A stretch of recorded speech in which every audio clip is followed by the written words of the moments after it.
The need for this journey often stems from political violence, economic insecurity, climate change, or other factors. Migration has increased global diversity, challenging countries to grapple with the reality of a multiracial society, as they accommodate peoples of different races, cultures, and languages. The acceptance of migrants into a new country has often differed based on their race, causing race and racial discrimination to influence the experience of migrants. We have three outstanding experts with us this afternoon to discuss the intersection of race and migration. Professor Karen Jacobson is the Henry J. Lear Professor in Global Migration at the Fletcher School at Tufts University and directs the Refugees in Towns project at the Lear Institute for Migration and Human Security. Professor Jacobson's current research explores urban displacement and global migration, with a focus on the livelihoods and financial resilience of migrant communities. Professor Jacobson will be discussing the manner in which refugees learn about race relations in the U.S., both before they come to the U.S. and after they get here. Welcome, Professor Jacobson.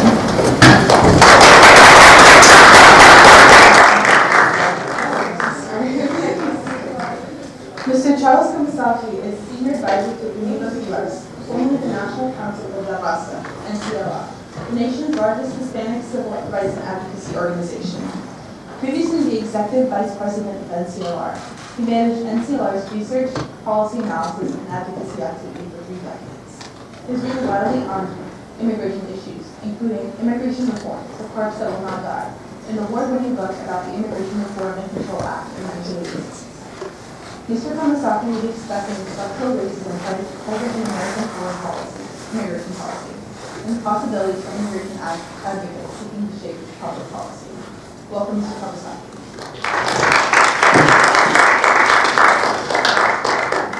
Our third and final speaker, who is joining us virtually, is Ms. Shalja Patel. Ms. Patel was born and raised in Kenya and is trained as a political economist, accountant, and yoga teacher. Also a poet and playwright, she is the author of Migration, which is part memoir, part political history, and gives a portrait of women's lives and migrant journeys undertaken in the blueprint of empire. Ms. Patel will be discussing the U.S. policy towards refugees of different races and the impact of climate change on the concept of borders. The panel will begin with a brief presentation from each panelist. After this, I will pose a few questions to encourage discussion among the panelists. The panel will conclude with a Q&A period, so please keep in mind questions you would like to ask the panelists. Following the panel, my classmates Eva Vanderlo, Charlena Hidalgo Macabe, Gabrielle Friedman, and Francisco Salazar will give a presentation on the findings of their research for Tequila, entitled "Code, The Last Thing to Go, Goes to the Human Today." I will now turn the floor over to Professor Jacobson. We'll start with panelist presentations.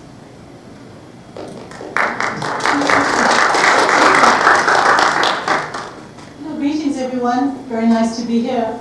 Sounds like you had a wonderful conference, and welcome to our international guests. I'm going to talk about a research project that we've been involved in the past couple of years. I have a very much larger project called the Refugees in Towns project, which is looking at the experience of refugees and how they do or do not become integrated in cities and towns all around the world. And the project is special because what we do is we solicit the voices of refugees and migrants themselves. So we find them through our networks, and we work with them. We invite them to write a report about their experience, and then we partner them with a graduate student at Fletcher, and we then come up with these wonderful reports, which we call case reports. We now have about 50 of them from all over the world, cities all over the world, ranging from Afghanistan to many African countries to many Central American countries and the US as well. In fact, the project began soon after the Trump regime began, which was early 2017. And obviously you know very well how our then president regarded refugees and immigrants. And I was very curious at the time as to whether the US, civil society, towns and cities in the US would roll over and accept everything he was saying about migrants and refugees, or whether some would push back. And we did see a rise of the sanctuary city movement in the US. And we did see many individual cities reacting to the view, the Trump position, and taking on refugees and migrants in many ways. So I was curious about that experience and started looking into the experience of cities, and that was, 5, 6 years ago. So since then, we have worked with and partnered with several organizations, including resettlement organizations here in the US. Now, as you know, there are several ways to come to the US, but one of them is through immigration, and my colleague on the panel will talk about that more. And another way is through asylum, or is coming as resettled refugees, okay? And so we have relatively few, there are like 30 million refugees in the world today, and about, less than 1% of those refugees are ever resettled. But many of the ones who are resettled do come to the US. And many more of them came before Trump, and now we're gradually pushing those numbers up again. Still, there are many different nationalities of people who come to the US. So one of our partners that we were working with is a national resettlement organization called Hello Neighbor. And they came to us and said, we're interested in trying to understand how refugees learn about race. Because what we've been seeing in our experience with the refugees we're trying to help is that they come to the US and really don't know about race in the US. They don't know about race relations. They haven't experienced the kind of racism that we see here, or they've experienced a different kind of racism. And we were wondering how we can help, what we can do about this. How can we address this problem? So we worked with this organization, and it began by us trying to understand a little bit about how refugees experience race when they come to the US, but also what they know about race relations in the US before they come to the US, and how they learn about those race relations during their journey. So there were 3 periods we were interested in. One was, what do these refugees and immigrants know about race in the US before they even set out on the journey, so when they were still in their home countries? Then the second period for many refugees is this transit period, and sometimes people are in refugee camps for a while, or sometimes they're in other transit cities. And so what were they learning in this period of time? That was our second stage we were interested in. And then when they come to the US, how does this experience change? What do they learn there? How does what they learned before change? Does it? So we're interested in this whole trajectory of the migrant experience and how people learn about race. So what we did last summer is we sent some of our Fletcher students, we trained them in research methods and interviewing, and we sent them to 2 cities in the US. One is Pittsburgh in Pennsylvania, and the other one is Mobile in Alabama. So one was a city from the deep south, and one was a city from Pennsylvania, which is a sort of a purplish state. And we sent them for the summer to talk to and interview and try to understand the experience of refugees. So they did that for the summer, and I'll tell you a bit about our findings. And then what we're doing now is we're taking our findings back to these communities and saying, this is what we found. What can we do with these findings? Well, how can we use them to develop materials that might help your community? Help them learn about race, help them understand this experience. What would be useful for you? So we asked this both of the refugee communities themselves and also our Hello Neighbor partner. So I thought you might be interested a bit in hearing some of what we found out. And I'll read you some of the quotes later, but I'll just tell you broadly that it was really interesting to us because it's clear that people before they came to the US, what people understood about race in the US was along quite simple lines. For example, many people that we spoke to from many different countries thought that white people, the US was mostly white. Okay. Some people thought, okay, it was mostly white, but there were also black people. There was very little sense that there were a large number of minorities. There was very little understanding of the Hispanic population. There was a very little understanding. It was a very simple understanding of what happens in the US when it comes to racial categories. And then it was interesting to us to learn about how their understanding about race and what kind of stereotypes they had about race, how this changed over time. So one of the things that we knew and was very much confirmed to us is that if you are coming through the Middle East, like Turkey or any of the Middle Eastern countries, a lot of the media, TV shows, films, can be extremely racist. Depictions of the US, depictions of Black Americans can be extremely racist. I myself have seen this in my own work when I was working in the Middle East and certain parts of South Asia. And so many of the refugees who came through started picking up these messages. They may not have had this experience before in their home countries. Say, for example, home countries in other countries of Africa, or we talked to many Afghan refugees, we talked to Burmese refugees. They may not have had this experience there, but coming through in transit and picking up some of this social media, they started learning about these stereotypes. So people who, by the time they came to the US, many people had formed some of these stereotypes based on the media and also based on word of mouth and what other people were saying to them as they embarked on their journeys. So what else? One thing we found was that many people, many refugees that come to the US hadn't experienced discrimination based on their skin color. They may have experienced discrimination based on their ethnicity and on their religious beliefs, but colorism, the idea of racism based on what color your skin is, that was new to many people. And so this was something that they didn't really, and understanding how people distinguish between race and ethnic and one's ethnic identity was also something that people struggled with very much.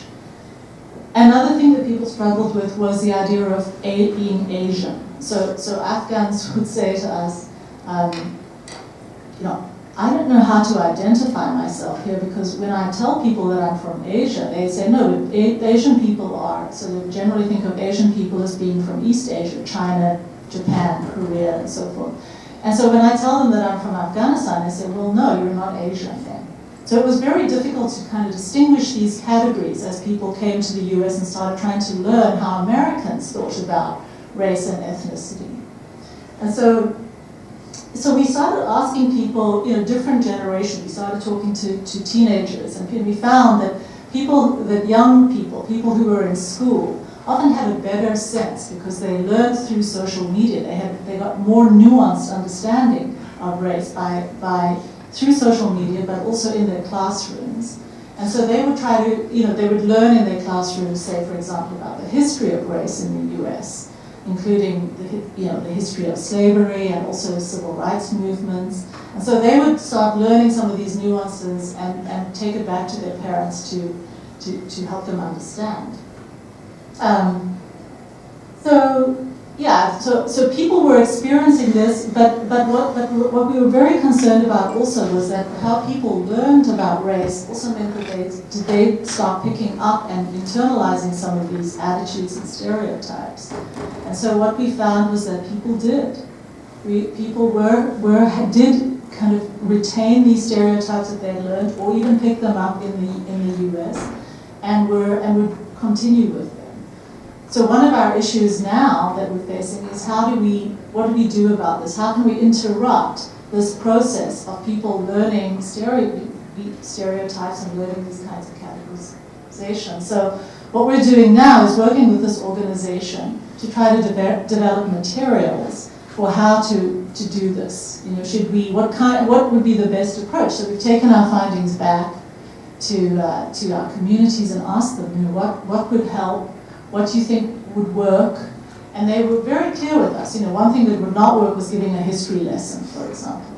What you have to do is engage directly with people about their actual experience, and then help them understand why violence happens, why people say things to them, help them understand about microaggressions, one of the issues that came up a lot from one of the staff in the organization is that people don't really understand, because they don't understand the nuances of race, they don't understand that they don't understand what a microaggression is, and so they don't understand much of what's being said to them until they learn later about this. So, it was really interesting to us to see how people learn to take this on when they never had this experience before, or at least had it in a very different way. So I can tell you more, but maybe I'll stop there for now.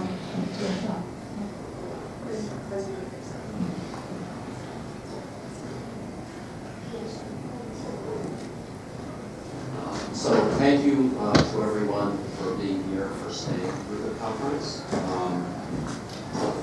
Thank you also to Valentina and Michaela for their support in organizing this event, making it so easy for those of us who are speakers.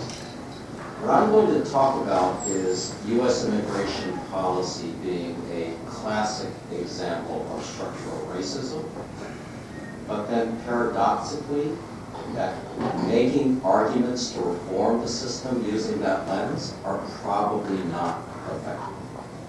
And I'm going to use the example only of undocumented or unauthorized migration. There are many other examples, I believe, of structural racism throughout the system, but this is probably the best known and easiest to understand. So you often hear from people who support more restrictionist policies, or who at least oppose the regularization or legalization of undocumented immigrants, something along the lines of, well, my family came, fill in the year, but they came legally, whereas these people are coming illegally. And that's kind of this very comfortable place for many Americans who don't think of themselves as racist or restrictionist or in any way to be, because they can say, all I want to do is enforce the law. But what they don't know is that undocumented immigration, unauthorized migration, is not a new phenomenon. In fact, it was enormous and widespread when immigration mainly consisted of people from Europe. So let me just give you a couple of examples. So we often hear about the Irish potato famine, right? And how that led to the migration of millions of people from Ireland to the U.S. So at the time, the cost of steerage, of passage from Ireland or Europe to the U.S. was kind of in inflation-adjusted dollars, about the same as it is now. So, right, if you want to take a family of four to go to Europe, right, it's going to cost you $2,000, $3,000, $4,000. So just ask yourself this question. How many people who are literally starving as a result of the Irish potato famine could come up with the equivalent of $3,000 or $4,000 to pay for steerage or passage across the Atlantic? And the answer is very few of them did. How did they get here? They came with what's called a tag on. In other words, their passage was paid for by an employer in the United States, who then sent a tag that would be sewn onto their coats, and that when they landed at Ellis Islands, a labor contractor could find them, right? They were told to show these people their tags, who would then take them to the factory or the other workplace where they're supposed to be, and they were required to pay the employer back for the cost of passage when they came to the U.S. Well, here's what the issue is. This practice was illegal. We had made indentured servitude illegal in the United States since almost our earliest days as a republic. But this was commonly known. Literally millions of people came that way, including, for example, someone, Peter Rodino. It's probably a name that doesn't mean much to many of you. This was the head of the House Judiciary Committee that ultimately impeached Richard Nixon. Or many others came as stowaways, or came across the border from Canada or from another country, including, for example, Nora O'Donnell, right? A name that may be known to many of you, who is the CBS News anchor. Anti-Semitism led to widespread unauthorized migration. So pogroms in Russia led to the family of the very famous composer Irving Berlin to come to the United States, but they had to use false names and false passports in order to enter the U.S. That's an illegal practice. The family of Alan Dershowitz, the famed Harvard law professor, came to the United States because his grandfather created fake jobs to fraudulently allow his relatives to enter. The family of Jared Kushner, someone whose name you may know, also came to the U.S. illegally by using false names and false passports. My point is not to denigrate any of those people. It's simply to note that the practice of coming outside the regular immigration system is a very common one and always has been in American history. But unlike today, these previous undocumented immigrants faced a very benign situation. There was virtually no immigration enforcement back then. There were statutes of limitations. So if you could evade the authorities for 5 years or more, you were in, no problem. There were actually amnesties passed, by, sometimes administratively, sometimes by the Congress, from the 1930s through the 1950s. There was another protection, which was until 1976, no one with a U.S. citizen child, as a matter of practice, was ever deported. So in sum, people came, but they were generally not caught. If they were caught, they had a statute of limitations. If they didn't meet the statute of limitations, if they had U.S. citizen kids, they were likely not to be deported, or, more than likely, they would be protected by an amnesty. So compare that to the situation of undocumented immigrants in the U.S. today. Between the 1960s and the 1970s, we saw massive changes in immigration policy. As Western Europe rebuilt after World War II, there was very little demand for visas from Western Europe, and the Iron Curtain prevented people from Eastern Europe to enter the U.S. Over the decade or so of the mid-60s or the 1970s, the U.S. Congress ended the so-called Bracero program with Mexico, which allowed as many as 800,000 people to enter the U.S. to work temporarily. Cut legal immigration from the Western Hemisphere, including Mexico, by 50%. Ended the practice that allowed parents of U.S. citizens to stay in the U.S. And failed to advance the registry date, the statute of limitations in effect, when it ended in the 1950s. So, what is the main difference between the regime that existed prior to the 1960s or 70s and that which we face today? I think it's one thing, and that's demographics. Previously, people were white from Europe. Now, the people who were coming were mainly Mexicans or other Latinos from across the southern border. So after Congress ends the Bracero program, cuts legal immigration, closes the front door, it's not surprising that you would have massively increased unauthorized migration. So over the following decades, we had a huge increase in immigration enforcement, so that today, the size of the immigration enforcement machinery, or the size of the federal government enforcement machinery dedicated to dealing with immigration is larger than the FBI, the DEA, the Customs Department, the U.S. Marshal Service, the Secret Service, and all other federal law enforcement agencies combined. So we massively increased this enforcement regime.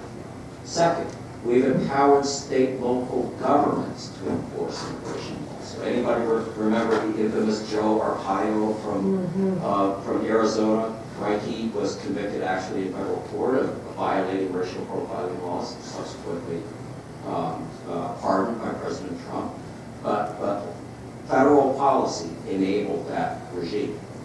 And finally, We made it virtually impossible for anyone who comes across the southern border unlawfully to eventually regularize or regularize their status.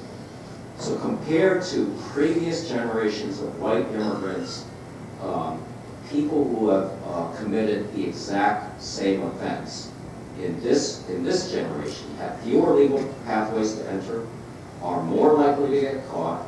Once caught, there is no statute of limitation or other protections that can protect them from deportation. And they're not allowed to lawfully work, which immigrants were allowed to do until the 1980s. And so, to my way of thinking, that's essentially the textbook definition of structural racism. When you have a whole system of policy that treats people differently solely on the basis of race. And I know I'm reaching my time, so I'll sum up briefly. But if the system is structurally racist, why don't we just lead with this argument and repeat it over and over as a means of dismantling? And the reason is, most of the public doesn't look at the system this way at all. Right? Most of the public doesn't know about this history. Most of this public barely knows more than the refugees entering about the Latino community in the U.S. and the history of discrimination. So what is it that we should do? And so my argument is, despite knowing that we have a structurally racist immigration system, we should not lead with that argument and try to persuade our fellow Americans to try and change it. Instead, we need to meet them where they are. That we need to talk about how people have much more in common than they do. There's much more that unites us than divides us, that diversity is a strength, that it's in our country's interest not to have a subclass of people living outside the scope and protection of the law. And we ought to use many of the tactics that the so-called dreamers have used, right? Not so much to differentiate themselves from the rest of the American people, but really there was a conscious strategy to highlight that these were high achievers, using articulate spokesmen, to emphasize that they arrived in this country through no fault of their own, and using that as a communication strategy, they've been able to gain the support of approximately 75% of the American public. I know this argument in a kind of structural racism school or critical race theory school is controversial because some people say it reinforces the narrative of the good immigrant versus the bad immigrant. My personal view is we ought to use whatever works to try and get the kinds of reforms that we need to bring 10 million people who are currently undocumented into the full, into having the full protection of American laws. So let me.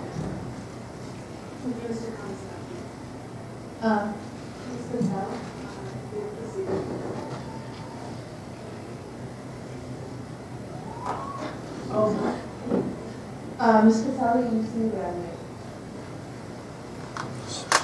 Sorry, I'm unmuted now. Thank you, Valentina, for having me here and for all your labor to bring this panel together. Thank you, Michaela, for arranging the tech. Thank you to my fellow panelists, Karen and Charles, for your very informative and stimulating presentations. I want to acknowledge that this conference, where you are, is currently taking place on colonized Wampanoag land, which is the home of the Mashpee Wampanoag, Massachusetts tribe. I'm speaking to you today from Nonotuck land in the Quintequa Valley. Our neighboring indigenous nations where I am are the Nipmuc and the Wampanoag to the east, the Mohican and the Pequot to the west, the Abenaki to the north, and the, sorry, I got that a little confused, the Mohican to the west, the Mohegan and the Pequot to the south, and the Abenaki to the north. I know that land acknowledgements are often seen now as performative, as a ritual which is meant to alleviate guilt, but doesn't actually result in tangible restorative practices. It is important to me to continue to open every presentation with land acknowledgements because it reframes the paradigm that we are in. I think it's particularly relevant for this conversation when we're talking about who belongs, who doesn't, who has a right to be here and who doesn't. For us all to begin by acknowledging that we are in someone else's territory, we are on someone else's home, we are on stolen and colonized land, and it behooves us to begin with the mindset of humility and to position ourselves as good relatives and as grateful visitors. The title of this panel, which is They Look Like Us or They Don't Look Like Us, is another really important point of entry into the discourse about migration. As you said, Charles, the discourse is about structural racism, historically and currently. And looks like us is always code for, well, they're human. Because if they look like us, then we can perceive their humanity and relate their humanity to our humanity. They don't look like us is always code for they're disposable. At best, we can use them as an extractive resource. We can exploit them for their labor, but we don't need to care about their lives, their dignity, their humanity. And hopefully, once we've extracted as much labor from them as we can get rid of them. I think it's a particularly useful example to look at the difference between the way that the US approached the Ukraine refugee crisis versus the way it has approached the Haitian refugee crisis. The Haitian population are the population of migrants or asylum seekers to the US that are denied asylum at the highest rate.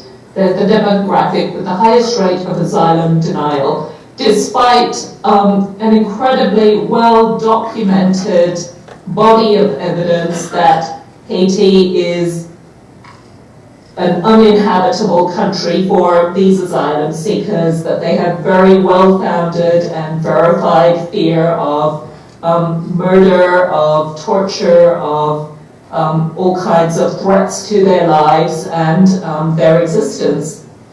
But between 2020 and 2021, from January 2021 to 2022 actually, the US admitted 110,000 Ukrainian refugees under the Biden administration's Uniting for Ukraine program. It was a remarkable mobilization of immediate political will, of bipartisan agreement, of pathways being put in place immediately and efficiently to allow a large number of Ukrainian refugees, many of whom did not speak English and had no experience of American life, to enter the US on the basis of they look like us. They're blonde, they're blue-eyed, they're white, we can relate to them, we can put ourselves in their place, we can imagine ourselves in their plight, they therefore belong here. In that same period, the US deported 26,000 Haitian asylum seekers. As we speak, another 21,000 Haitian asylum seekers are currently trapped on the southern border. The basis for that is they don't look like us. They're black, they're descendants of enslaved people, they do not belong here in the US. It's important for us to recognize and name this and begin from this place to expand our humanity, to really understand historically and presently how white supremacy, how racism work to dehumanize large parts of the world. And one of the reasons that it's critical that we do this work and we do it speedily is because increasingly we are seeing within the US the same segregation and categorization of deserving internal refugees versus undeserving internal refugees. With every climate crisis that occurs within the US, and we currently have multiple climate crises occurring across the country, floods, fires, avalanches, droughts, we are seeing large mass displacements of human populations from parts of this country that are increasingly becoming uninhabitable. And we are seeing the same kind of fortress mentality building up in more affluent communities about who gets to come here, who gets to be absorbed into our community, who gets to be rehomed, who is deserving of federal disaster relief, who is deserving of resettlement, whose humanity counts. We know that going forward, climate crisis is increasingly going to make larger and larger parts of the southern US uninhabitable. We're already seeing mass migration towards the northern parts of the US. And it's imperative that we understand that the same dynamics that are working to militarize US borders against climate refugees, political refugees from across the world are going to be replicated and reused within the US to shut out desperate human beings from parts of the country where their homes have been wiped out and where it is now impossible for them to survive. So I'm going to finish up with a piece, a lyric poem that was published in the Minnesota Review by Duke University Press in 2020. It's called What We Talk About When We Talk About Movement. How do you, the migrant, see us, the other? Ask the man last night after my talk in Venice. Guess the race of us. Guess the citizenship. I've said so often that I'm hoarse with it. Kenya is cities, towns, as well as wilderness. See us. Kenya is people, humanity, not just wildlife. See us. What we talk about when we talk about freedom is the right to be seen, to be visible and to be normative. Visible while safe. Visible while unquestioned. How do I, who you construct as migrant, see you who believe you belong here? You who think of yourself as stable in Venice, city of wedding cake palazzi, balanced on fast rising waters. I said, what I see is that white migrants to Kenya call themselves expatriates. Before, they called themselves settlers. I said, what I see is the painful smallness of your window on the world. Barely a slit in the wall, the scantest sliver of light. Enlarge your window, I said. Swing a sledgehammer through the brick. Make a jagged hole at least 200 years wider. See European migrants storm the borders of China, flood the country with opium. Swing the hammer again. Knock out another 200 years. Stand back from flying shards of masonry. Look to your east. Watch white migrants, locusts in pit helmets, swarm over Asia. See the famished corpses, the vandalized temples in their wake. Look down. See the hungry hordes of Europe pile into rickety vessels, set sail south. See their scurvied bodies surge onto the African continent, hands outstretched, jaws in perpetual motion. Swing the hammer again. Wait for the dust to settle. You now have a panoramic view, 500 years in breadth. There are the boats, packed with ravenous European migrants, scrabbling over the shores of North America. We won't speak of what follows. Citizen, you call yourself. Denizen of the citadel, the fantasy of rooted nativity, the fiction that you live where you began. What I see when I look at you is ceaseless torrential migration of your material effluvium. Your mountains of disemboweled computers in Ogbobloshi, Ghana. Your tsunami of discarded plastics in China. Your bales of used clothing in Nairobi's Gikomba. Your canisters of nuclear waste on the beaches of Somalia. Your oil spills and pipeline flares across Ogoniland. Your raging psychopath man-children raping girls from Afghanistan to Okinawa. Your guns, your bombs, your tanks, your drones slicing the skies over Africa. What I see when I look at you are throngs of Italian child rapists on the streets of Malindi, tugging skinny 12-year-olds by the hands. You did ask. What we talk about when we talk about seeing is the size of the window, what direction it faces. What we talk about when we talk about migration is what moves and who is moved, by whose muscle. Where does it come to rest? What we talk about when we talk about talking is who defines and delineates. Where does their detritus go? Who is safe and who is ultimately free? Thank you, Ms. Patel.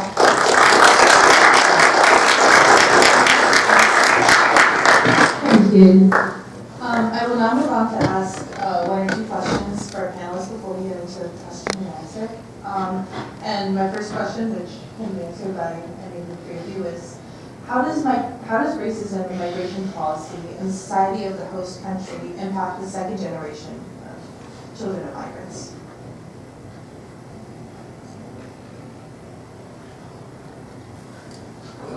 Let me start with American policy, which I know best. So, you know, immigrants don't live apart from society, right? They're within society. And similarly, what's very common in policy circles these days is to talk about mixed status immigration families. There are 6 million U.S. citizen children or lawful permanent residents who live with an undocumented parent, with one or more parents who is undocumented. And those kids basically face the deprivations that their parents face, right? Their parents cannot lawfully work, so they're relegated to the secondary labor market, right, where they're often exploited by employers.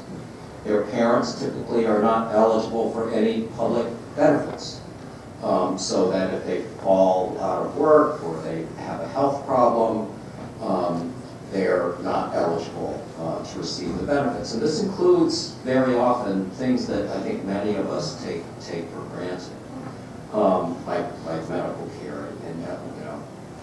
And the evidence on that is very clear that kids who grow up in poverty and deprivation are much more likely as adults to experience poverty and deprivation themselves.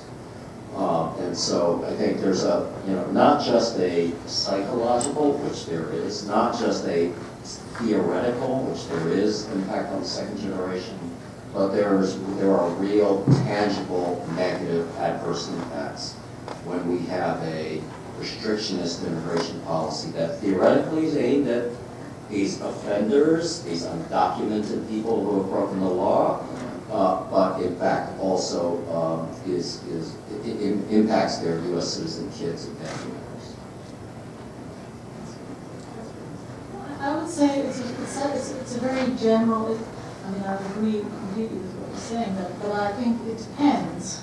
If you are poor, it makes a big difference than if you're not poor. Not all migrants or even refugees who come here are poor. I mean, not everyone is doing badly. Not everyone is, you know, it really depends. Some cities and towns are really struggling. Everybody in those towns is struggling. And I worry a bit about, you know, separating out migrants and refugees from the communities in which they live. If those communities are combined, are a combination of migrants and non-migrants. Many of them are struggling a lot, especially with poverty, like I was saying. One issue that we have seen that is directly causing really a lot of problems for second generation children, people is, and not just children, but teenagers and adolescents, is the problem of gangs that is emerging in many cities now, where people are really struggling with this, but also gangs, of course, give people a form of identity.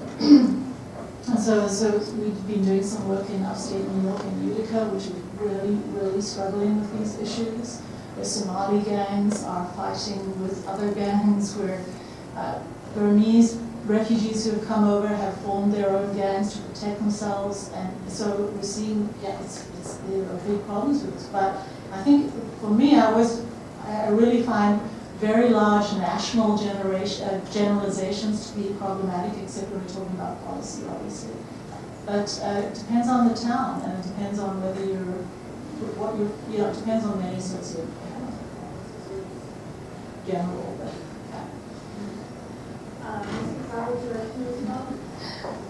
I think Charles and Karen have answered that really comprehensively. I can't really think of anything I'd add. Thank you. My second question to the panelists here is, what gives you hope for the future of both migration and migration policy? Migration policy, I will let my dear colleague answer that because I'm not too hopeful.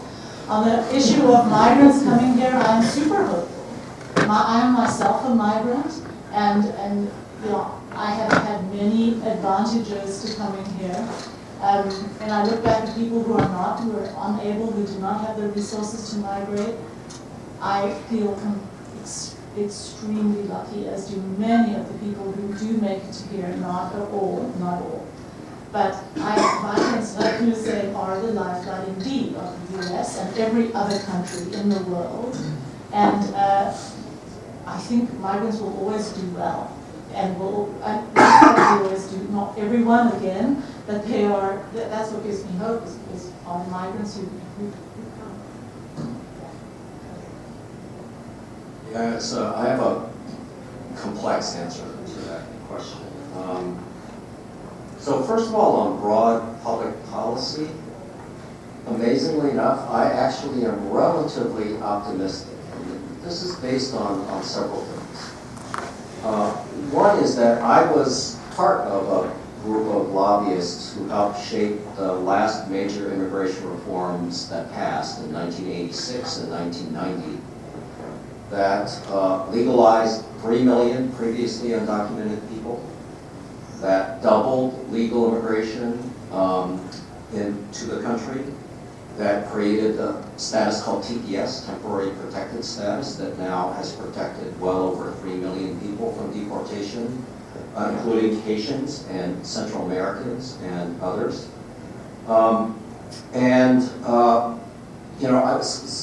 Now, it has been, in fact, 30 some odd years since that's happened, right? So why should I be optimistic, one might ask? And what I would say is, the 15 or 20 years before the Immigration Reform and Control Act passed, which I write a lot about in my book, look a lot like the current period.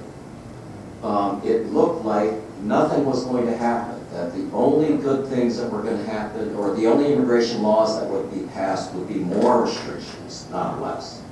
And yet somehow Congress managed to develop and have a very conservative president, Ronald Reagan, sign what I think by any standard is the most progressive immigration laws this country has ever passed. So that's one thing. The second thing is that the sociological research will demonstrate people can start to get over the fear of the other, not so much by throwing studies at them or throwing data at them or lecturing them, but when they get to know other people as human beings. I mean, that I think Ms. Patel has been, the point Ms. Patel has made. And there was a time in this country where you could live your whole life without ever seeing an immigrant, basically. And that is becoming virtually impossible now, right? Now, you may not live with them, and you may not send your kids to the same schools if you send your kids to a private school, but at some level, you know, even if you are extraordinarily affluent, you are coming into contact with a number of immigrants of all races and diverse nationalities. And I think that's positive. And the third thing I would say is, you know, I really enjoyed and support Ms. Patel's framing of, you know, look at how we're treating Ukrainians compared to Haitians, and one could throw in Central Americans. And I think that's really true as an analytical point. I also think two wrongs don't necessarily make a right. So that the fact that we do not have the right policies for Haiti should not mean we shouldn't also celebrate being open to Ukrainians, and for that matter, Afghans, who don't necessarily fit the classic right Western European example. And I think the more we try and break down those differences and advance generosity and more openness on the part of society, I think we're better off when we lay the groundwork for more productive and more effective immigration policies. Ms. Patel, would you like to respond? Yes, so I'll begin by defining my working definition of hope is Václav Havel's explanation of hope as not the conviction that everything's going to work out fine, but hope as grounding yourself and your practice in what makes sense, regardless of what the outcome is. So right now, what makes sense is the movements that I'm seeing across the world, the transnational organizing around climate crisis, around border abolition, and against imperialism. Imperialism being the power of large capital backed by nation states over people. Migration is always about mobile capital and immobile race. And what we're seeing at an unprecedented level, I believe more than any time in history, is the ways in which technology and movements are allowing people across the world to understand that they're facing the same forces that are endangering their lives, whether it's movements against pipelines in the US, connecting to native peoples in South America and on the African continent who are organizing against oil extraction on their lands, or whether it's school children across the world walking out of school on Fridays for the future. There are generations who are facing the very real possibility that human civilization may not endure for more than the next few decades. And they're realizing that everything they've been told about where they belong and what they need to do to maintain their societies is wrong, because it's the generations above them that got them into this mess. So that kind of transnational organizing and mobilization is what gives me hope right now. Thank you, Ms. Patel. We're going to move into a question and answer period right now, so if you have a question, please answer one of the 2 mics.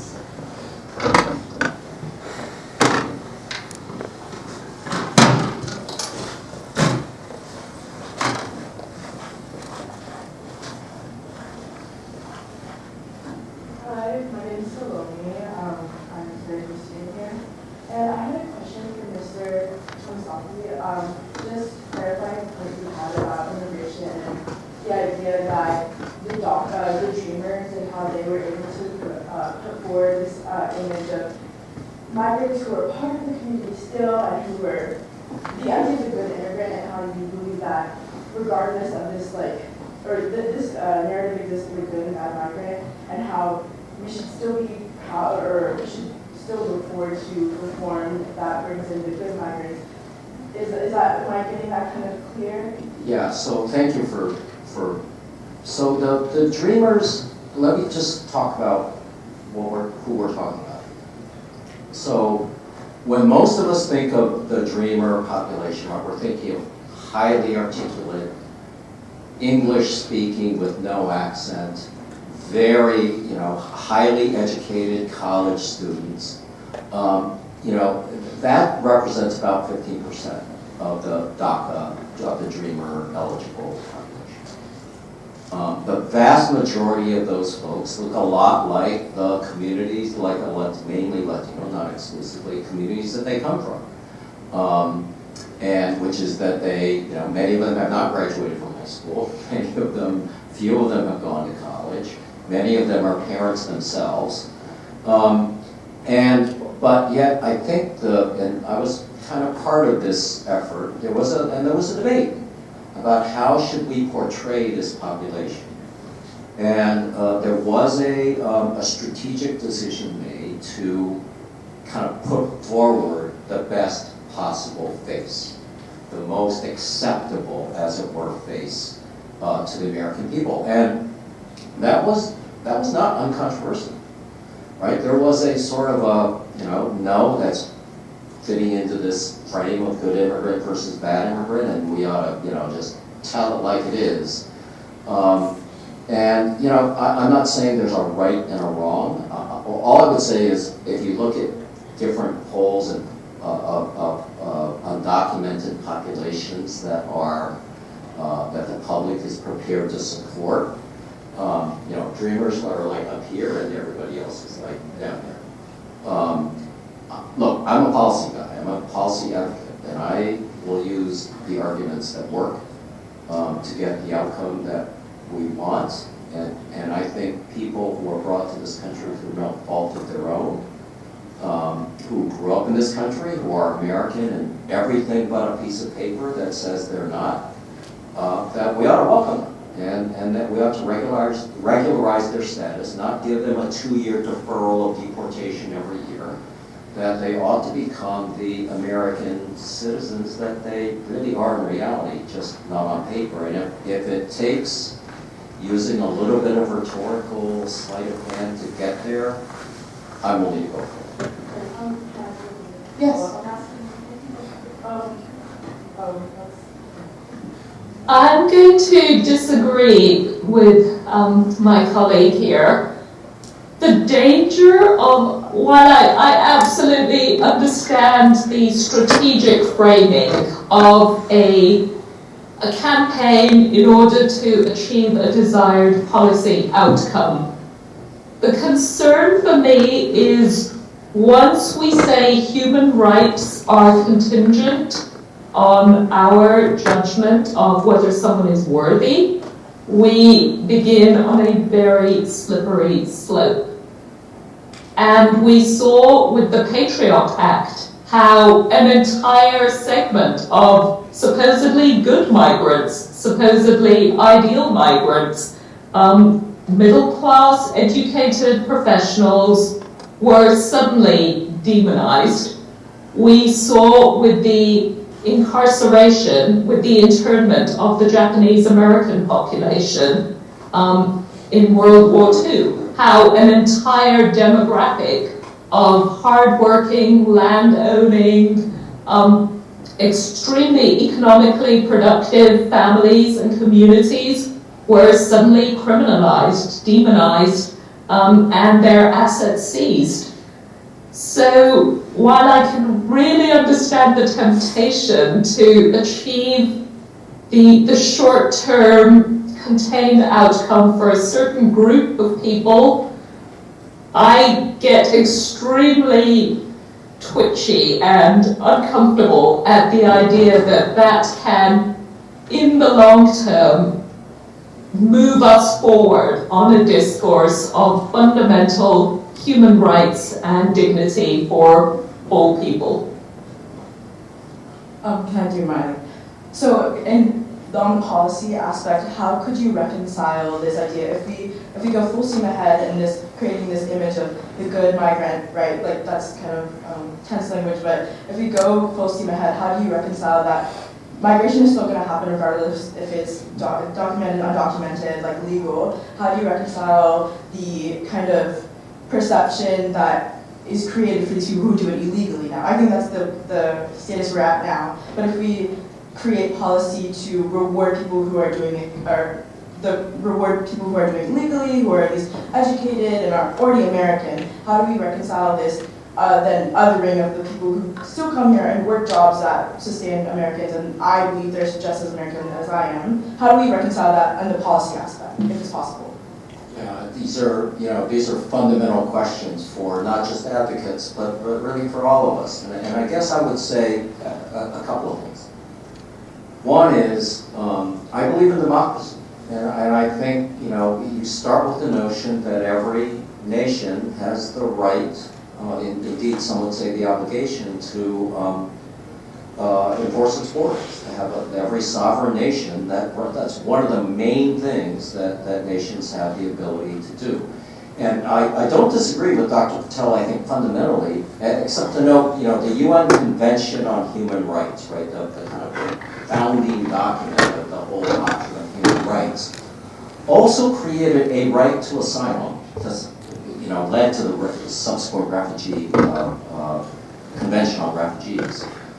But interestingly about those documents is neither one of them, while they made it a right to be able to emigrate, they didn't impose on any member nation the requirement that they accept anyone. So one would say, well, that could be an empty right, if you can leave, but there's no one that will take you.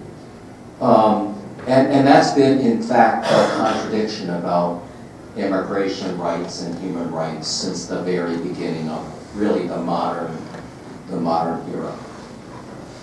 The second thing I would say is, I agree with Ms. Patel that fundamentally what we're trying to do, and I think Professor Jacobson, what we're trying to do is get the American public to accept the notion that these are not others, but really human beings just like the rest of us. And I think there's a strategic question about how to do that. So one way to do that, frankly, is to lecture them. And believe me, I have tried. Right? And it's basically saying, you are wrong. And if you believe in this system, it means you are racist. Well, there's no better conversation ender in this country than to tell people that you think they're racist. Right? They just stop listening. There is no more conversation to be had. Rather, I would prefer to start with commonalities. Right? Why are people coming? Don't they want the same things that you and I want? Isn't our country better off if we can all work together towards a solution? That paradigm is only going to lead you towards incremental solutions, kind of one step at a time. And what's funny about the Dreamer debate is, for a long time, when we were arguing for comprehensive immigration reform, for legalization for everyone who was here undocumented, except for people who are hardened criminals and security risks and so forth, that Dreamers were arguing, why are you holding us back? Why aren't you letting us go first? Because we are, the most sympathetic population. So I've seen the argument both ways. Look, if it's up to me and we have the political ability to get 60 votes in the Senate and a majority of the House to pass reforms that are going to legalize everybody, hey, sign me up. We're for that. I work for that almost every day of my life. If we can't, again, because the system is corrupt doesn't mean that that has to prevent every advance that we could possibly achieve. Would any of the panelists like to answer? Jump in here. It's not about the dreamers, but I think one thing just to say is, the rights that are out there that are being decreed by the international community, treaties and conventions, say for example around refugees. Just as you say, there is no right to asylum. There is a right to seek asylum. And that means that not everybody is going to get asylum, ever. There's no point in us, just like you say, thinking that we are ever going to open our borders to everybody who is struggling in their home country. That will never happen. It never has happened. And since the time of passports, which began, I don't know, what was it, 1910, or just after the First World War, when passports became an international phenomenon, there has never been a country that allows anybody in, everybody in.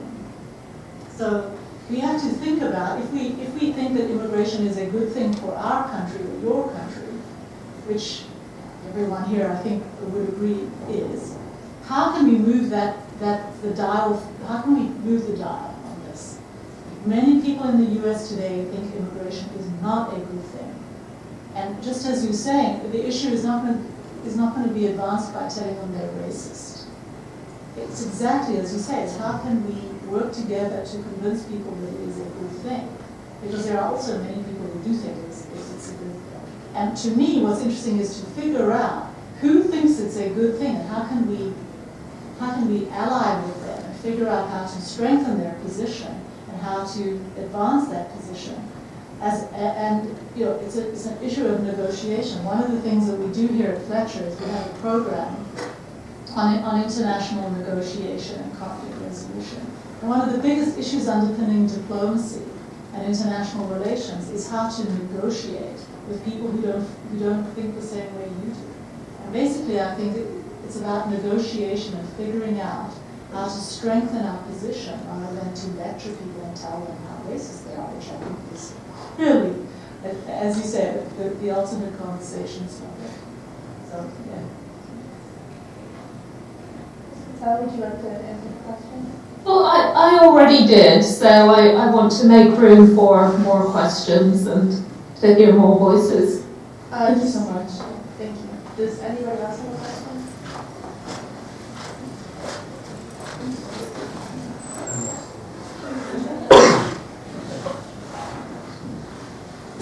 Hello, my name is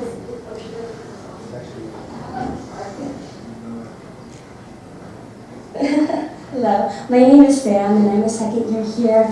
And I think this point was definitely brought up by Mr. Kamasaki, but I was I think it was also kind of brought up by particularly Dr. Patel's poem as well.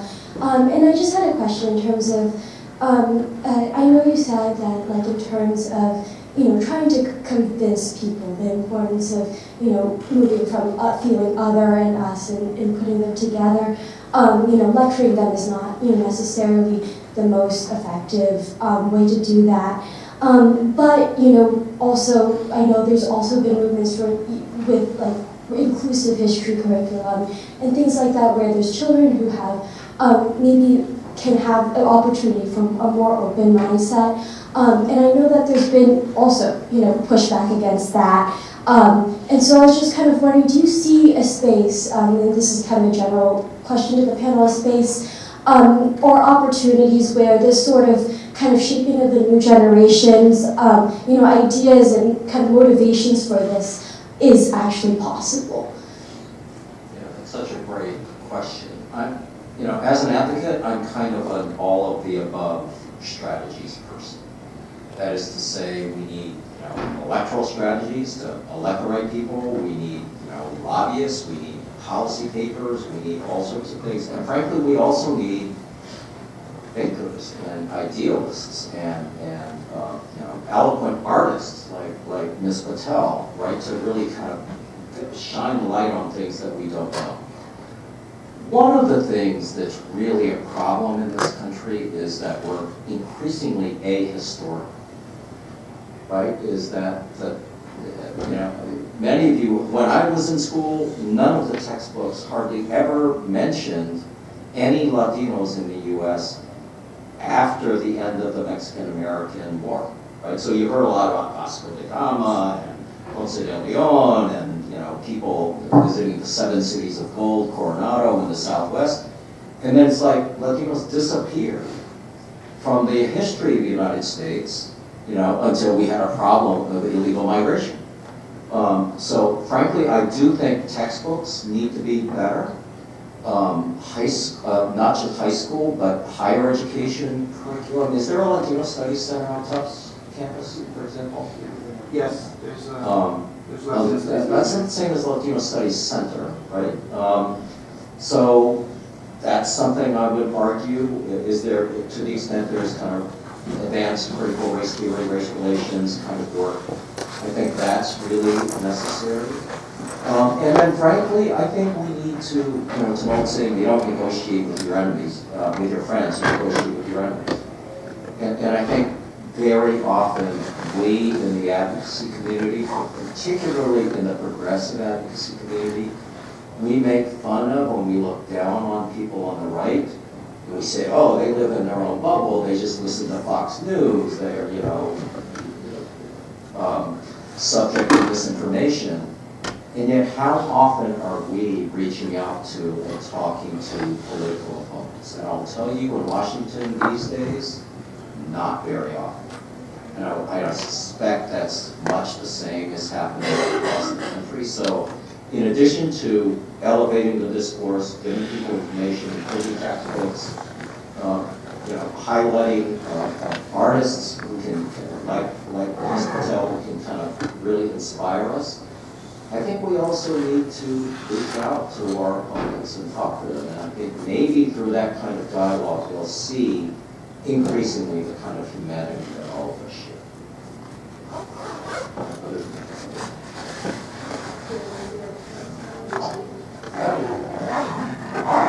I'd like to refer you to an excellent resource, which is the problems facing us right now are planetary. They are global. They can't be contained within national borders, and they can't be solved within national borders. So nationalism is really an outdated 19th century European construct. And what we need now, if humanity is going to survive, is internationalism. There is a UN panel that has come together to actually construct a blueprint for how we get out of the convergence of planetary crises that we're currently facing. And you can read about it at earthforall.life. That's EARTH, the number 4, all, AL.life. And I really encourage you to go and immerse yourself in it, because some of the best thinkers on the planet have come together and drawn on their years of hard, rigorous analysis, study, research, evidence-based inquiry to identify 5 fundamental turnarounds that we need to make if humanity is going to survive, and to map out a blueprint for how we're going to do this. And it is doable. Don't let anybody tell you that it isn't doable. It would require 3 to 4% of the current global income to fund decarbonization, transforming our food systems, reducing inequality, eliminating poverty, empowering women, moving away from fossil fuel-driven economies and societies. It's absolutely doable. And if you think that it's not possible to muster the amount of critical political will we need in a very short time to transform society, then I encourage you to just think back 3 years to the beginning of the pandemic, at the beginning of 2020. We suddenly saw the entire world, we saw governments around the world muster the political will to fundamentally transform how we did everything, to shut down education, commerce, all kinds of economic activity, to mobilize completely different systems in order to address this massive problem that we were facing, which was a pandemic. We saw it happen in real time. We lived it. It didn't happen perfectly. Millions of people died who should not have died because of vaccine apartheid, because of corporate greed, because of an inadequate and delayed response to this crisis. But we saw that when governments decide that they are facing an existential threat, then they can muster the political will to address it. Are there any other questions? Yes. Hello everyone, and thank you for those presentations. And more than a question, I had a comment. Because Mr. Kamasaki, working as an advocate, I think that it's so important in terms of strategy and in terms of strategy that protects people in the short term. But I just want to sort of put this, it's not 30 million refugees in the world, it's 100 million people displaced right now. So I think that it's really important for us to, when we think about immigration policies and nation states and the refugee convention, to really think and rebuild the box, because the box which is right now is not working. And yeah, there is all of this, the nuances of like seeking asylum versus right to asylum, all of that. But people are dying in boats crossing the Mediterranean. I think that we have a global problem at that. 100 million people displaced because of conflict and atrocities. People don't leave their homes easily. I am a very, very, very privileged immigrant, but it took me over 20 years to get a green card in the America. And with a master's degree, with everything. So I think that also this continuous discourse around, who deserves to migrate and who deserves asylum is just so problematic. And then the final point is that the brunt of, providing asylum, providing refuge, actually lies in the least developed countries. Right now Bangladesh is hosting Turkey, which is not even signed the refugee convention, is hosting the most number of refugees and displaced people.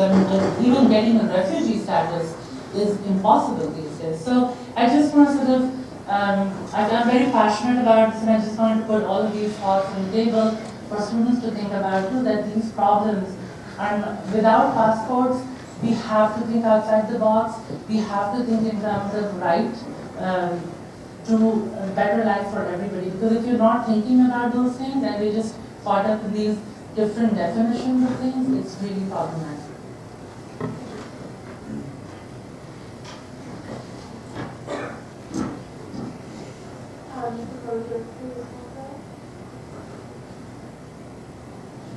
I'm sorry, I didn't hear. Sorry, Ms. Patel, would you like to respond to that? I agree with everything you're saying. Well, could I, sorry, I know I'm just talking. I hear exactly what you're saying, and I go back to the notion of that's why I don't, there are different disciplines that seek social change, and we need all. Right? And so while some of us are going to be trying to hammer out deals, often backroom deals in Congress, often, believe it or not, there are still smoke-filled rooms. We also need people trying to get us to elevate to a higher standard. So I hear exactly what you're saying. Thank you. Well, I have a very quick question to Dr. Patel. What's the name of the poem that you read to us, and how do I find it? It was very beautiful, and I couldn't take notes of the title. Thank you. It's called What We Talk About When We Talk About Movement, and you can find it online at Duke University Press. I'll put the link in the chat here, and I don't know if maybe you can just share it with the attendees. Would that be possible, Valentina? If I drop the link in the chat? Yes, that would be done. Thank you. Okay, great, I'll do that. Thank you very much. We have time for one more question.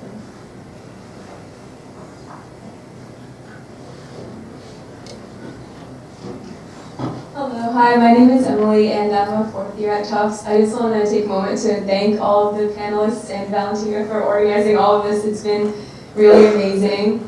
And my question, I'm wondering for all the panelists what your perspective is on the recent trend, or maybe not so recent, of border cities and states sending busloads and planes of migrants to other, usually northern, more white, more democratic cities like Martha's Vineyard, like New York City and Boston, and what your thoughts are on that, and how that fits into the they look like us, they don't look like us, the dehumanization, and whether like southern border cities should be bearing the burden of these migration movements?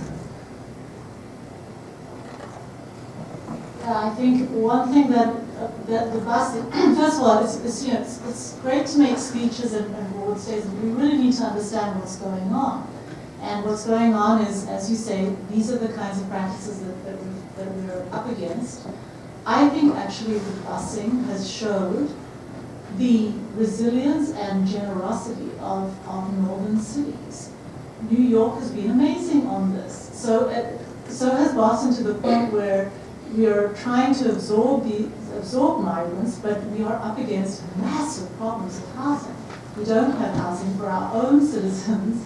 We have real problems with this. But it has not been a case where migrants who've been bussed here or flown here have been turned away. So to me, this you asked about hope. I think this is an indication of it. And in fact, Americans and American cities can really step up to it when push comes to shove.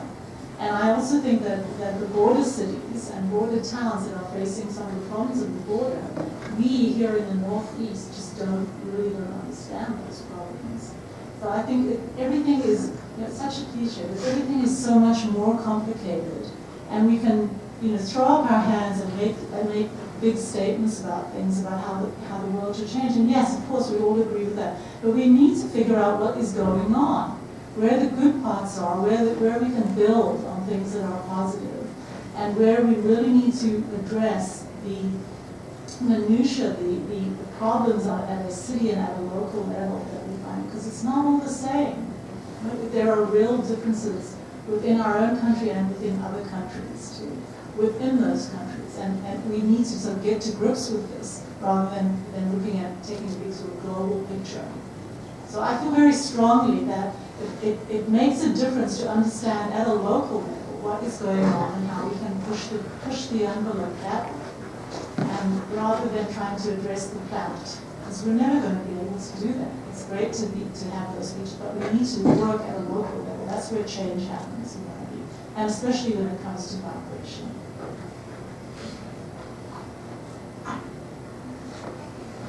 Ms. Patel, would you like to respond?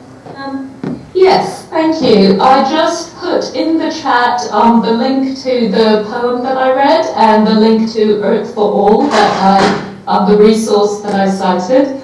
I'm going to, what came to mind as I listened to you, Professor Jacobson, and let me just preface that by saying I have tremendous respect and appreciation for those who are willing to battle in the trenches of policy, because it is brutal and often thankless work, and it just requires superhuman reserves of tolerance, patience, negotiation, compromise, all of those things.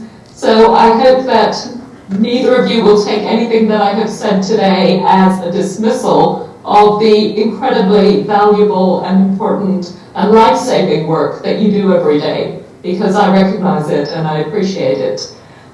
What came to mind as I listened to Professor Jacobson was a quote by the great Ursula Le Guin, and she said, "We live in capitalism. Its power seems inescapable. So once did the divine right of kings. Anything that human beings have created can also be dismantled by human power."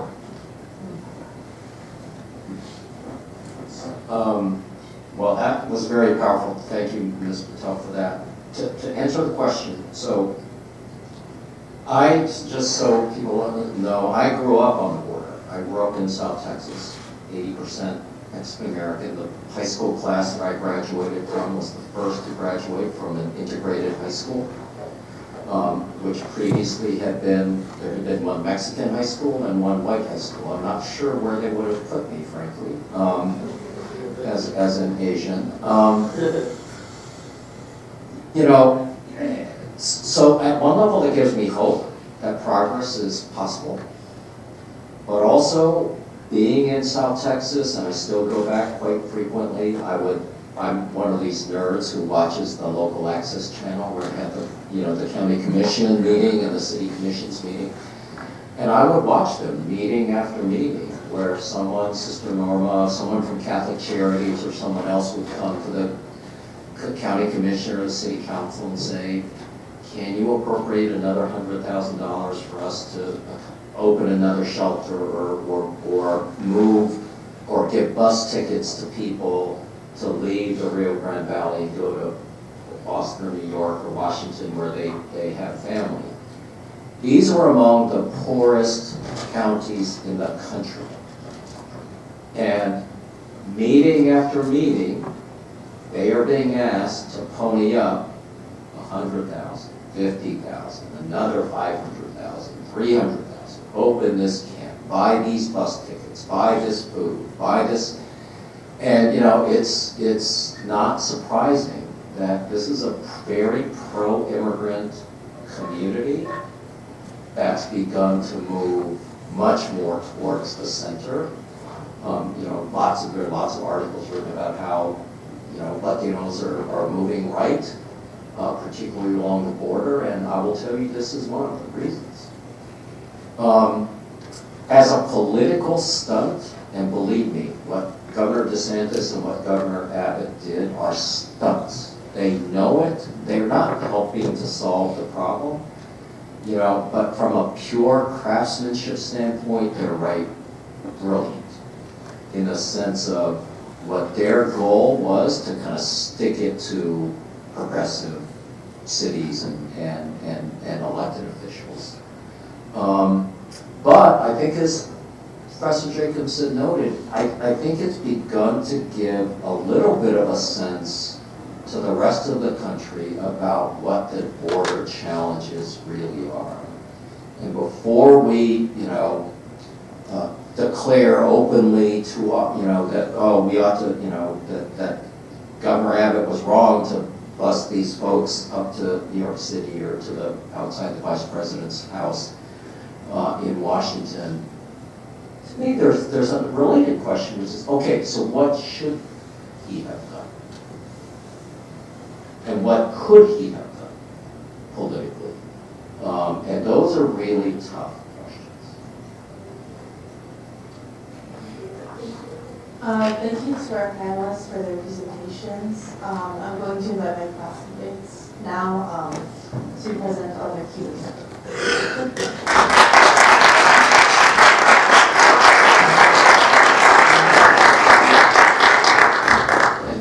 Who might be thinking of leaving, don't leave. I saw a preview of this in one of the breakout sessions, and you gotta see this. Thank you so much, everybody. Thank you.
Good afternoon, everybody.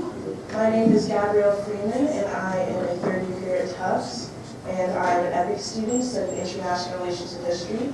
And in January, 6 of this year's EPIIC students, Ava, Francisco, Carolina, Sari, MK, and I had the honor to travel to Cuba to interview citizens on the important question of what is the Cuban reality.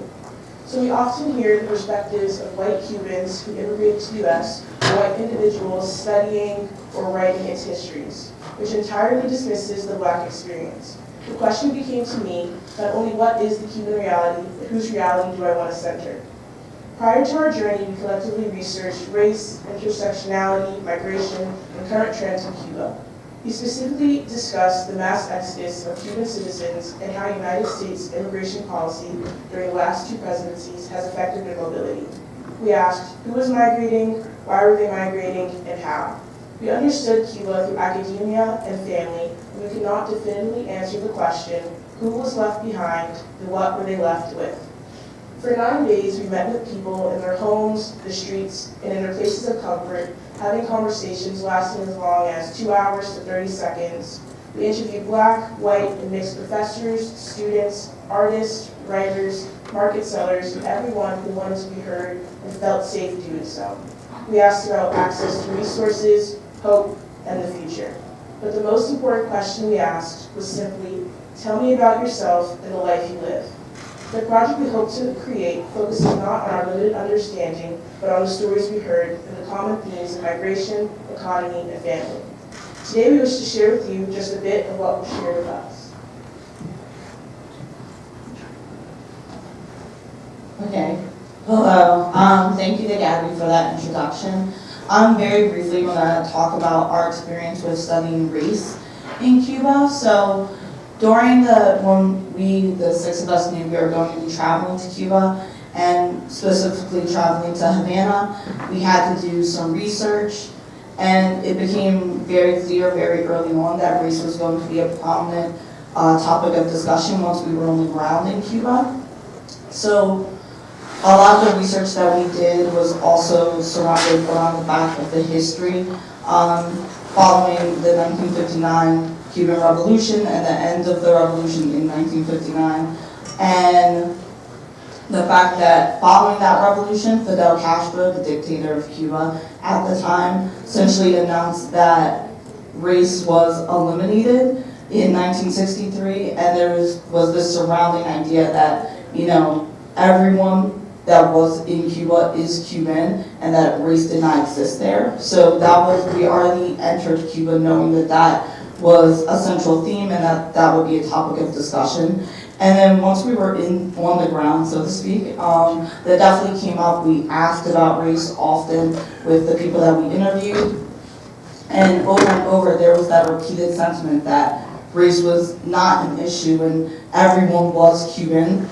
And it didn't matter if they were Black, if they were white, if they were mixed.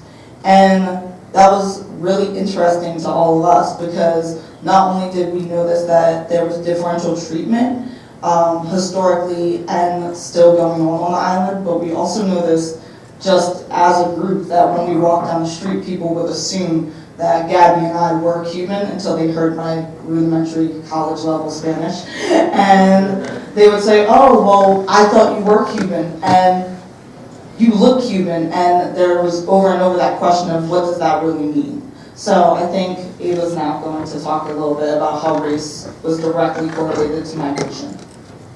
Yeah, so I think in understanding the current racialized migration crisis that we had witnessed and are continuing to see, it's important to understand sort of the historical backdrop of this racialized migration. And so sort of touching back and going back to what MK said about the revolution, before the revolution, wealth and social status was stratified along racial lines, just as it is in other places around the world. And so when Fidel Castro came into power, these reforms, these communist reforms that he was proposing, you know, as a wealthy Cuban, I'm sure you can imagine, they felt that they did not want to stay and they did not want to give up the power that they had, procured over their history. And so that was sort of the first instance of racialized migration on the island, of just this white mass exodus of these wealthy Cuban families. And so it's coming from that perspective, that notion that because of wealth's association with race, that theme has definitely played out for the rest of Cuban history up until now. And I think the communist reforms definitely brought a lot of changes to what wealth and race mean in Cuba, and that was most prominently experienced in the 80s. When we were talking with Cubans, a lot of them spoke on how the 80s is viewed as, this relatively prosperous era. And this era of prosperity ended with the fall of the Soviet Union, the major ally and benefactor of Cuba. And because Fidel Castro had noted that he believed that racism had been eradicated, it became difficult for a lot of people to understand why these social inequalities persisted once the Soviet Union no longer economically, gave to Cuba and supported their economy. And so in the 90s, we sort of started seeing another re-stratification of wealth along racial lines, something that had occurred long before the communist regime, but really became apparent with this economic crisis. And since then, it's definitely been the case of white correlation with wealth. And because of this wealth, they have had the opportunity and resources to leave the island. And so over time, it's sort of been this depopulation of Cuba, but definitely along racial lines. And so now the situation is that an island that used to be very, very racially mixed is predominantly Afro-Cuban and non-white Cuban. And so that's kind of the situation and where we are today. Another theme that we noticed related to migration while we were there is that central to the Cuban experience is family. But while we were in Cuba, we saw families being fractured by migration. One couple we talked to, Wilfredo and Mayra, whose son, who's 21, which is my age, recently had left for a 27-day journey to the US. His parents' only hope is to one day be united with him in the US. This is just one example of the way in which migration out of Cuba is separating a pillar of Cuban culture, the family. And this is just one couple and family that we talked to that had a very similar story. It was also extremely rare to see young people while out and about in Cuba.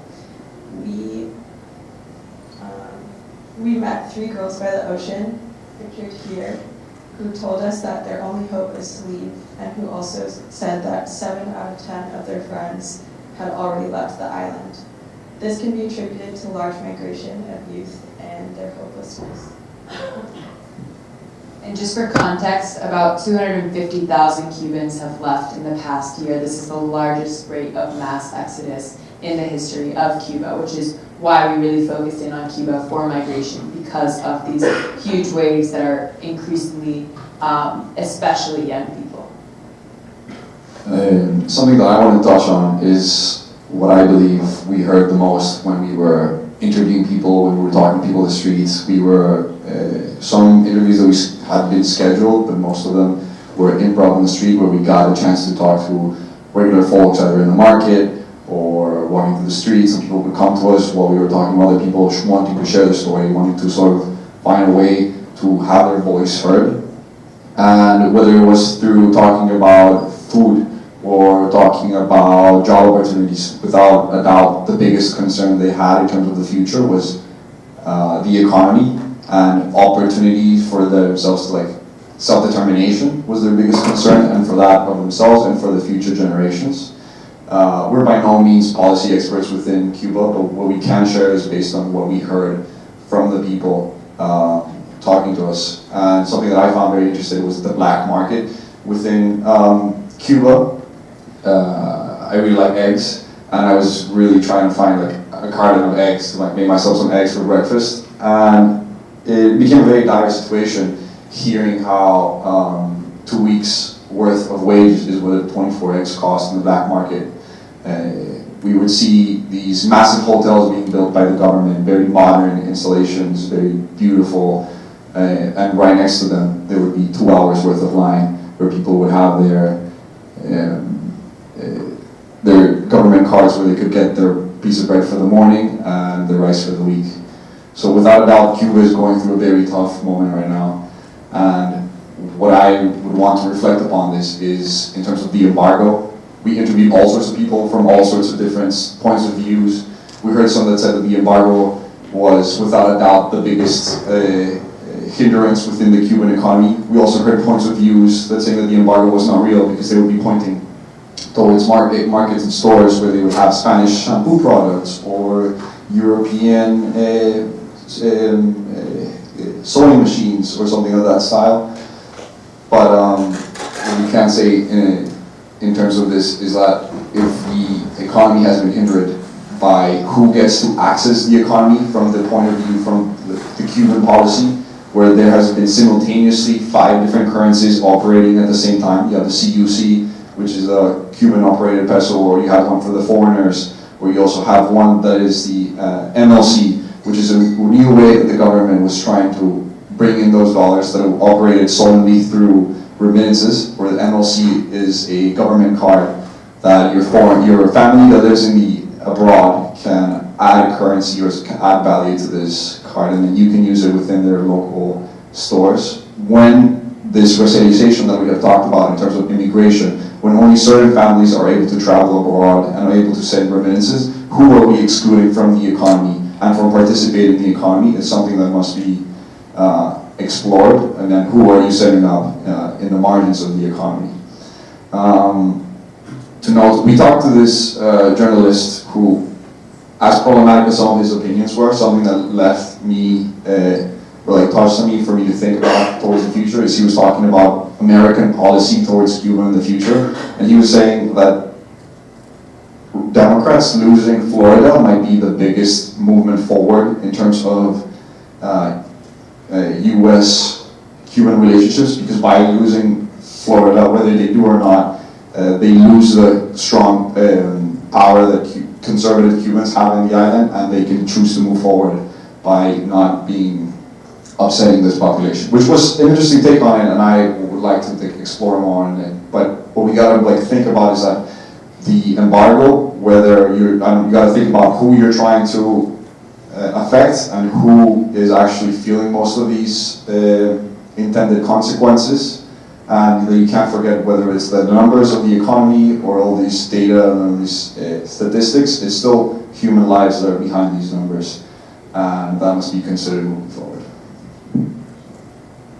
And just to close with one story and one comparison, I'm actually gonna start with Caridad. On one of the days when Ava and I were walking, we saw this group of individuals, and we hadn't seen many young people, as Sari mentioned, and we were like, okay, we need to talk to young people. So we start looking, and I'm like, I don't know if they're Cubans. I'm not sure, and they're speaking English, and all of a sudden we realized that Raquel and Rachel are cousins, and they're visiting their grandmothers in Cuba, and it is Raquel's first time in Cuba. She's from Mississippi, I think, yeah. And she doesn't speak Spanish, and this was her first time visiting her grandmother that she'd only ever Zoomed to. And she's Cuban American. She left in 2016 from Cuba to go to the US. And this was a very interesting dynamic because all of a sudden they welcomed us into their home and they fed us. And the reason that they had food to feed us was because as Caridad was stirring that pot in the kitchen, she was telling me about how her family are the people who support her from abroad. That they're the one who add money to her MLC card so that she has that bread to feed us.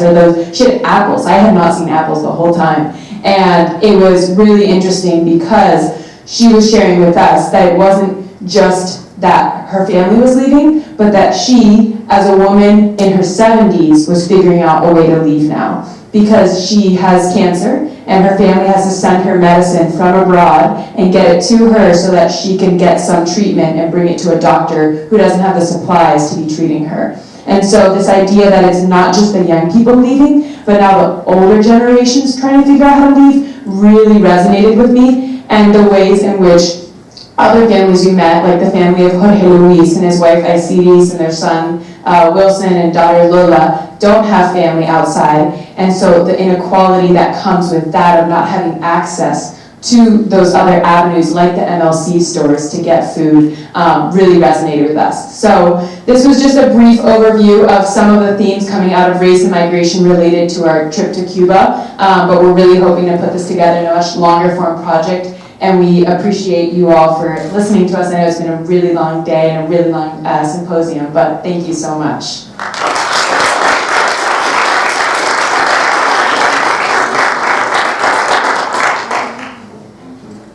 I think now there's Heather, do you want me to make an announcement about dinner?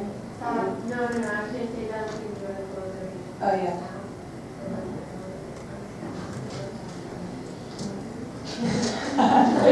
Awesome.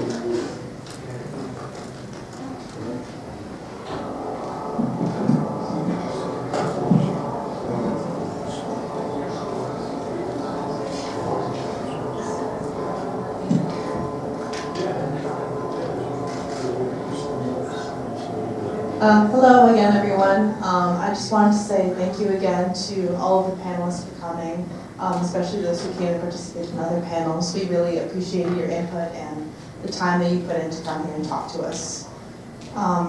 Also, thank you to the TULIP students who came here from far away in many places. We really appreciated getting to know you and talking with you about a variety of issues, so thank you.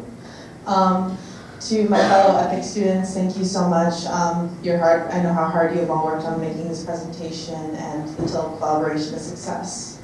Also, thank you to Professor Williams for guiding us in this presentation and the symposium.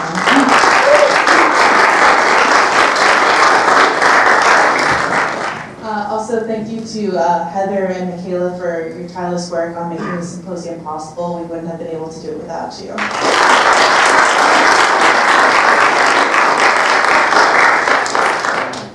Finally, thank you to all of the people behind the scenes who have been helping us with technology and photos and everything. We really appreciate your support.